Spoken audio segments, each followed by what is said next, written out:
Yeah, I thought it was actually one of our best games, if not probably the best game so far as over a 90-minute period. We've had moments in other games that were very good or halves, but I thought we had a lot of the ball and were creative going forward.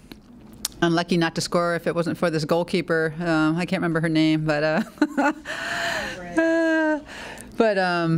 I was really proud of the team. I thought the effort was there, the mentality was there, kept pushing. It was a tough one to give up towards the end in that transition moment. We got caught a little bit, but we're just going to keep grinding and getting better. And I think you saw some improvement from the last game, so that's important. We'll go to Austin David first. Amanda, speaking of that goal that you conceded, what did you kind of see from your vantage point, and how kind of things broke down defensively for you guys?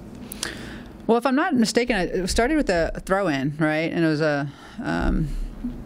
just a quick ball through that we just got caught flat. So either the defenders have to drop off a little sooner in reading that. There's no pressure on the ball. Could the keeper be higher? Maybe. I honestly have to see it again because it happened so quick. I didn't get a good feel for how it developed. We're gonna go to Sean, and then we'll go to Luis on the call.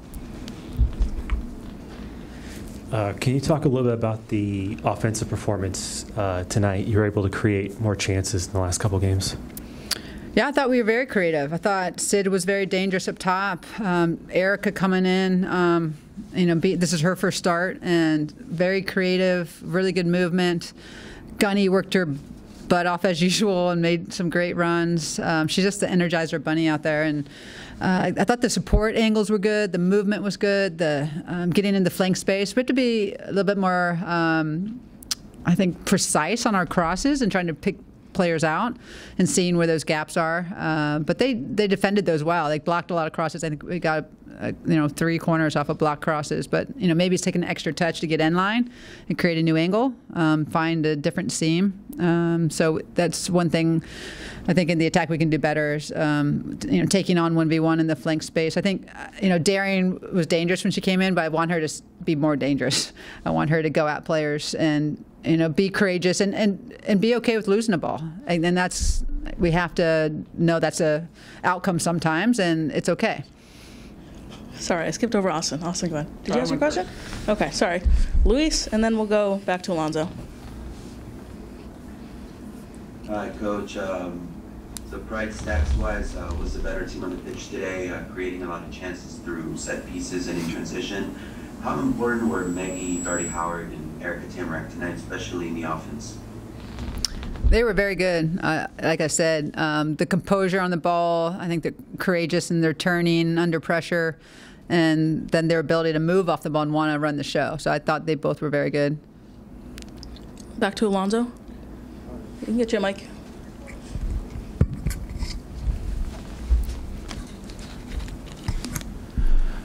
How are you, Coach? Tough loss. And I wanted to ask you, what were you looking on the sub between Clough and Darren Jenkins? What was the? Sorry. What were you looking for in the sub? In the sub, just more of a attacking presence there. Darian's very dangerous out wide, and that's her natural, I think, position to be in a wide space, taking on an outside back. That's not necessarily. Kayla is more of an internal player. We played her a little bit more as the 8 today, popping out in the wide space. But I thought Kayla was good. She works hard, and she looked like she was a little gassed at halftime. So that's why we made that sub then. And going forward, she's a player that can play 90 minutes, and that's what we're trying to manage minutes. Still, we have another game on Sunday, so. Right now, again, it's about building relationships on the field and putting Darian somewhere she hasn't been yet. She's been mostly high, and we wanted to see how effective she could be in that wide space. And Austin, last one. Amanda, between the first half and second half, it seemed like you guys were a bit more dangerous, a bit more clinical in passes, just more accurate, more decisive in terms of your decision making. What was the kind of conversations like at halftime that kind of led to some of those better decisions? We showed them some pictures at halftime of, I think, how we could break them down. We got a good feel for what they were doing defensively, and we saw the spaces where we could exploit them. Sorry, Shane has one more in the back. Coach, got to ask you about the shirt and the Yes. the choices tonight. Yes. Oh, The that's the question? Sorry, I said- open-ended Yeah. decision to do it.